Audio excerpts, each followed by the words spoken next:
BJP पूरी history sheeter है, ये नहीं पता आपको? पूरी पार्टी हिस्ट्री सीटर है। आप बताओ कौन सी धारा वापस ली गई मुख्यमंत्री से? बताओ, मुख्यमंत्री ने अपनी धारा कौन सी वापस ली? बताओ, डिप्टी सीएम ने कौन सी धारा वापस ली अपनी?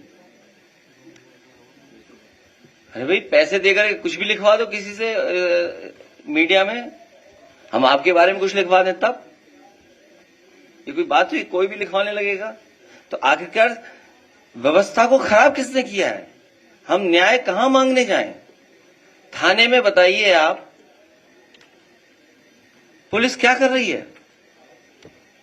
कौशाम्बी का एक एग्जाम्पलरी है एक केस, पाल समाज की बिटिया के साथ घटना हुई, उसके पिता को जेल भेज दिया, इनाम घोषित कर दिया। क्या नहीं घोषित हुआ? बताओ आप भाई, जिसकी बेटी के साथ घटना हुई हो उसी के पिता पर आरोप, उसी को जेल भेज दिया, उसी पे 25,000 रुपए का इनाम घोषित हो गया, और सरकार में बैठे लोग अपने केस वापस ले रहे हैं।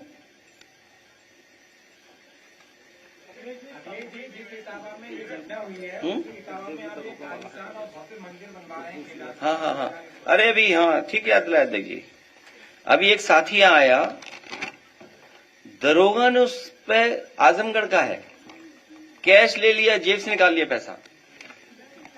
हाँ, आजा बेटा यहां आजा।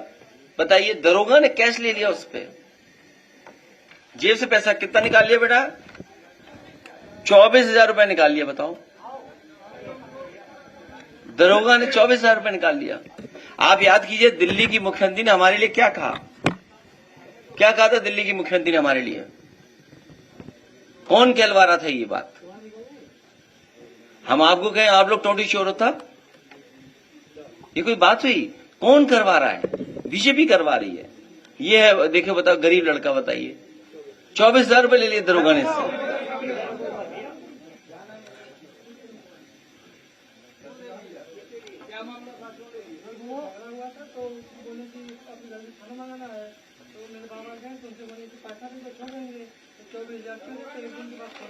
हाँ देखिए आप,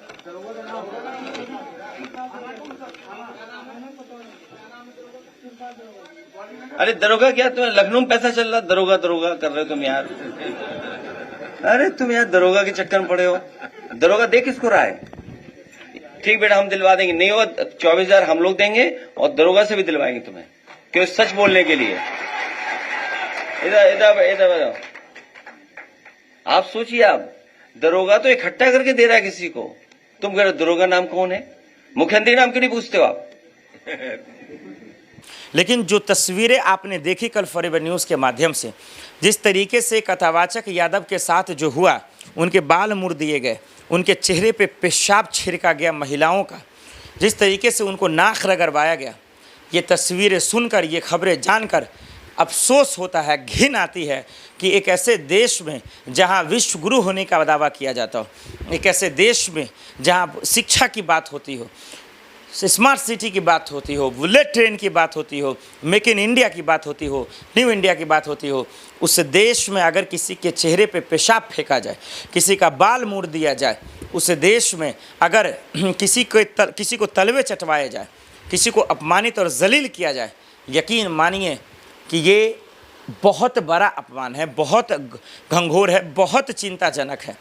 पूरा मामला दर्शकों आपको समझाते हैं, और सीएम योगी आदित्यनाथ, अखिलेश यादव और तमाम लोगों से मेरा सवाल है कि जो जाति है कि जो जाति नहीं है, जो लोगों के दिमाग में कीड़ा घुसा पड़ा है, उन सब का इलाज कैसे करना है, उन सब का इलाज होना कैसे है, हम उस पर खुलकर बात करना चाहते हैं। दर्शकों, मामला समझिए यूपी के इटावा का। यूपी के इटावा में कई ब्राह्मणों ने दरअसल एक कथावाचक यादव के साथ जो सलूक किया, जो बदतमीज़ी की, जो बदमाशी की, उसका रास्ता क्या है, उसके पीछे के दुश्मन को समझिए कि किस तरीके के आज देश में लोग हैं जो चुनिंदा हैं, जो जाति के शक्ल में गुंडे भरे पड़े हैं, जो जाति के शक्ल में जो है माफिया बने पड़े हैं और इन मासूमों को जलील कर रहे हैं, जो कथावाचक है उनको अपमानित महसूस कर रहे हैं। हालांकि जो इसके जानकार हैं कि कथा कौन पढ़ा सकता है, कथावाचक कौन हो सकता है, मुल्ला कौन हो सकता है, पंडित कौन हो सकता है, ये धर्मगुरु बताएंगे। लेकिन जो लोगों ने विरोध किया वो कौन थे, उन्होंने क्यों इसका विरोध किया, और सज़ा देने वाले वो कौन होते हैं, पुलिस के हवाले करते हैं ना भाई। अगर वो गलत होता तो, अगर उन्होंने आधार कार्ड छुपाई, जाति छुपाई, कुछ भी छुपाए, तो आप सज़ा देने वाले कौन होते हैं? क्या भीड़ सज़ा देगा क्या इस देश का? क्या इस देश में कानून ख़त्म हो गया है क्या? क्या योगी राज संभल नहीं रहा क्या? योगी जी के राज में ऐसी तस्वीरें आना शर्म लगता है, शर्म लगता है दर्शकों। अब समझिए, इनके परिवार वाले को समझिए क्या बीत रही होगी। मामला ये है, कथावाचक करने के लिए दरअसल इन्हें बुलाया जाता है, दो कथावाचक को, दोनों यादव निकलते हैं और उनको हो जाने के बाद जो है उनको पूछा जाता है, शक होता है, और उसके बाद कुछ ब्राह्मण उनको घेर लेते हैं और उसके बाद उनके बेटा को घर पे फ़ोन करते हैं, जाति पूछी जाती है, वो यादव निकलते हैं। उनका कहना होता है कि यादव होकर ब्राह्मणों के पास या के साथ या उनके बीच में महफिल में कैसे आप जो है कथावाचक सुना सकते हैं? इससे बड़ा घंघोर, इससे बड़ा अपमानजनक क्या हो सकता है? और उसके बाद जो है दर्शकों वो डर जाते हैं, वो सिहर जाता है इंसान, क्योंकि वो तो एक इंसान है, जाति तो बाद में, पहले तो इंसान है, पहले तो मानव है वो। और उसके बाद जो है दर्शकों हमारा आप देखते हैं कि उनके बाल को मुड़ दिया जाता है, उनके सिर को मुंड दिया जाता है, और ये चीज़ हमारा आप देखते नज़र आते हैं। ये देखना पड़ेगा कि आखिर इन कथावाचक को इंसाफ कैसे मिलेगा। क्या इन कथावाचक को इंसाफ कौन दिलाएगा? क्या अखिलेश यादव दिलाएंगे? क्या यादव समाज दिलाएगा? क्या मोदी जी दिलाएंगे? क्या अमित शाह जी दिलाएंगे? क्या योगी जी दिलाएंगे? क्या उनका प्रशासन दिलाएगा? क्योंकि उनके साथ जो हुआ है वो बेशर्म है दर्शकों, जो उनके साथ हुआ है वो शर्मनाक है, जो उनके साथ हुआ है वो बहुत गलत है, जो उनके साथ हुआ है वो माफ़ी लायक नहीं है। इन लोगों का इलाज है सलाखों के पीछे, इनको जेल में डालने की ज़रूरत है, इनके मानसिक को ठीक करने की ज़रूरत है। इनका जो दिमाग सठिया गया है इन लोगों का, जो ब्राह्मणों के शक्ल में, जो जाति के शक्ल में, हर जगह, हर जाति में, हिंदू, मुस्लिम, सिख, ईसाई में, जो अपने आप को कानून से बढ़कर मानते हैं, जो गुंडे की शक्ल में है, जो कभी बजरंग दल किसी मासूम को मार देते हैं, किसी का लिंचिंग कर देते हैं, इन सब का इलाज करना बहुत ज़रूरी है। और कौन करेगा? कानून करेगा, योगी जी करेंगे, योगी की पुलिस करेगी, जिससे अब मैं खतरनाक सवाल पूछने जा रहा हूँ।